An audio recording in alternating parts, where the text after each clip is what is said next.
बोल रहा हूँ। चतुर्भुजम शंख गदार युधायुधम, भगवान एक हाथ में शंख एक हाथ में गदा।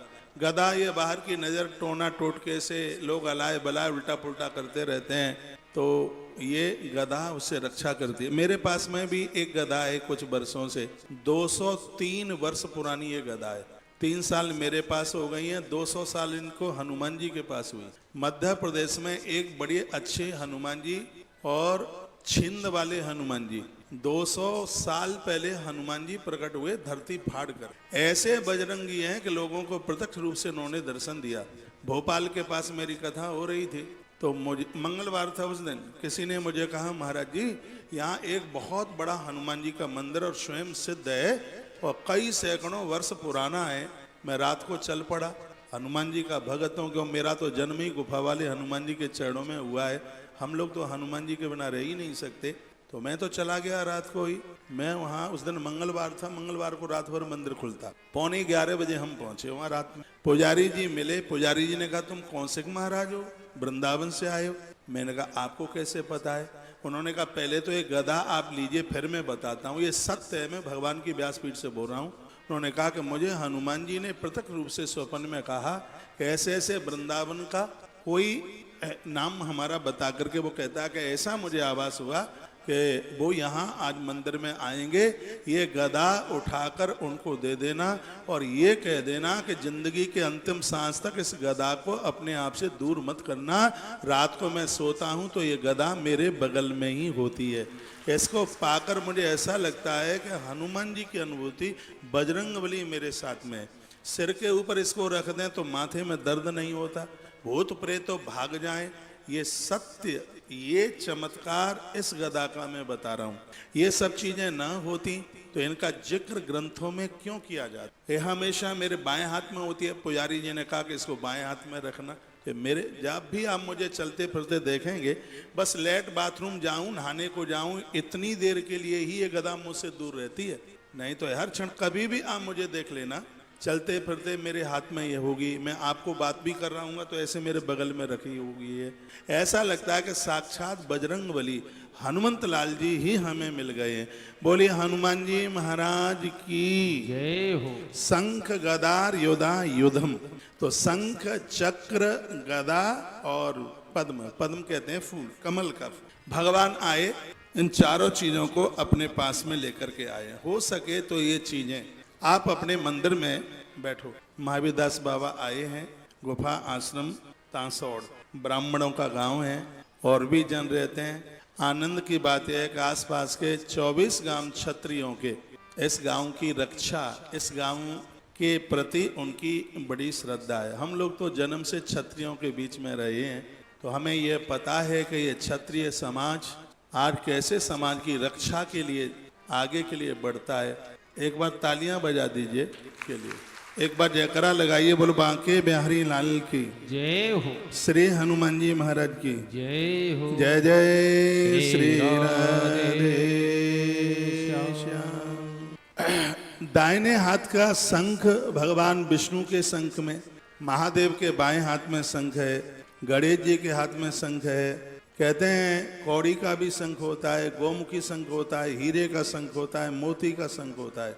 घर में 2 शंख रखें, एक शंख में जल भर के रखें, दूसरा शंख बजाने के लिए भगवान भी धरती पर आए तो वह शंख लेकर के प्रकट हुए। कल की कथा में आप सुन रहे थे कि भगवान का मथुरा में प्राकट्य हुआ, वह सीधे गोकुल के लिए चले गए। गोकुल के लिए चले गए, क्यों चले गए? इसलिए चले गए क्योंकि गोकुल में नंद बाबा रहते हैं। नंद बाबा कौन है? जो सबको आनंद दे, उसे नंद कहते हैं। नंद सिर्फ एक ही व्यक्ति का नाम नहीं, कथा में कमी हो जाएगी फिर गाने में। व्यक्ति, हर व्यक्ति नंद बनने की पूरी कोशिश करे।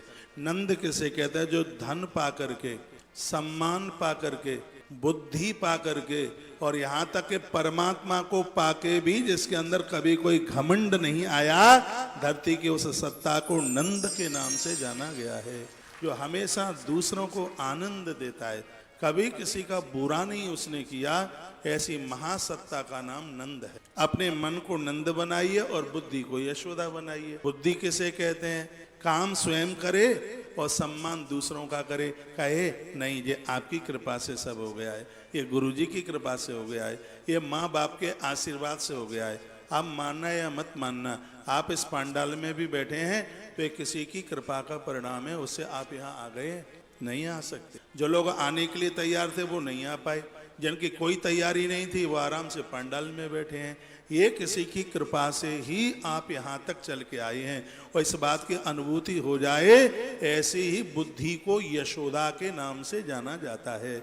जब बुद्धि बनती है यशोदा, ठीक से सुनिए, कहानी तो मुझसे बढ़िया आप सुना दोगे, कहानी सुनाने में क्या लगता है, वो तो सब भागवत में लिखी है कहानी। बहुत ध्यान से सुनिए, जब बुद्धि बन जाती है यशोदा, ऐसी बुद्धि जो दूसरों का आभार प्रकट करती है, गुरुजनों की कृपा है, भगवान की कृपा है, देवी देवताओं की कृपा है, तो वो बुद्धि भक्ति में लीन हो जाती है, वो भक्ति में सम्मिश्रित हो जाती है।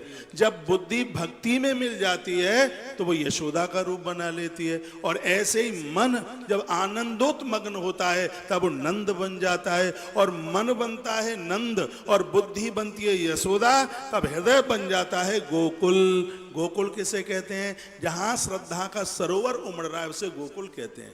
संस्कृत में गौ माने गैया मैया, कुल माने समूह, जहां गौ माता का झुंड है उसे गोकुल कहते हैं। गौ माने श्रद्धा, कुल माने समूह, जहां श्रद्धा का समूह है उसे गोकुल कहते हैं।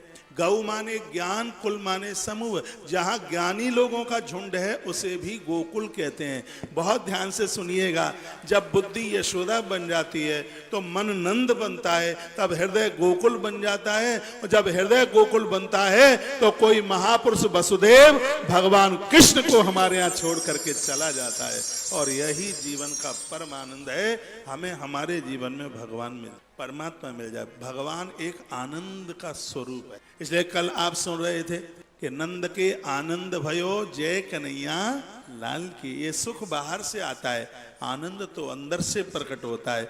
परमात्मा ही आनंद है। ये दुनिया की चीजें खा पी लोगे, रात को बोरा भरोगे, सुबह खाली कर दोगे, और क्या करोगे? लोटा लेके जाओगे, खाली करके आ जाओगे, और क्या है? लेकिन जो अंदर से एक अनुभूति जो प्रकट हो रही है, जिसको कोई चुरा नहीं सकता। कितनी भी दिक्कत परेशानी आ जाए, चेहरे की मुस्कुराहट कभी कम नहीं होती। यही परमात्मा की अनुभूति है, यही भगवान की अनुभूति है। ऐसे लोग तो हर समय भगवान के चरणों में अपना जीवन जी रहे होते हैं। तो कल आप सुने कि भगवान गोकुल में पहुंच गए।